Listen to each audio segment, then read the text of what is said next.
that we're tracking as far as the Jharkhand massive cash haul is concerned.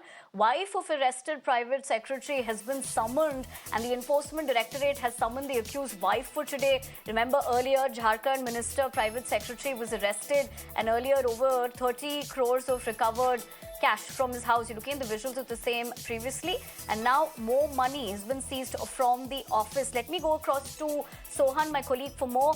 Sohan, good morning. जहां तक ये big action है, उनकी wife को समन किया गया है, ज्यादा जानकारी दीजिए।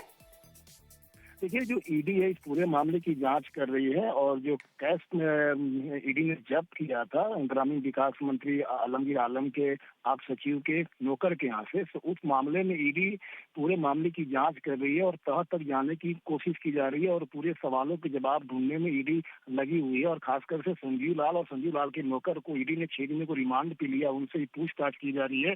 संजीव लाल के पत्नी को भी ईडी ने सम्मन जारी किया, जिनको पूछताछ के लिए बुलाया है और उनकी पत्नी से ही पूछताछ होगी, इसलिए कि ईडी के पास कई डॉक्यूमेंट, कई गैजेट के ऐसे सबूत मिले हैं और उन सबूतों को ईडी खंगाल रही है और उनका जिसे जिसे लिंक जुड़ रहा है उनसे पूछताछ करने की ईडी कोशिश कर रही है। उसी मामले में आज संजीव लाल की पत्नी को सम्मन जारी किया गया है और आज उनको बुलाया गया पूछताछ के लिए। संभवतः ईडी ऑफिस में संजीव लाल और संजीव लाल की पत्नी को भी दोनों आमने सामने बैठाकर भी पूछताछ में ईडी कर सकती है, इसलिए कि ईडी के पास कई ऐसे सबूत लगे हैं और कई ऐसे सवाल ईडी जानना चाह रही है। और निश्चित तौर पर जो प्राइवेट सेक्रेटरी हैं और जो उनके नौकर है, ये ग्रामीण विकास मंत्री आलमगीर आलम के थे, तो निश्चित तौर पर अब इनसे पूछताछ के बाद संभवतः आने वाले दिनों में भी आलमगीर आलम से पूछताछ हो सकती है, उसकी ईडी तैयारी कर रही है। फिलहाल ईडी संजीव लाल और उनके नौकर को रिमांड पर लेकर पूछताछ कर रही है और संजीव लाल के पत्नी को आज सम्मन जारी किया गया है और उनसे भी कई सवाल ईडी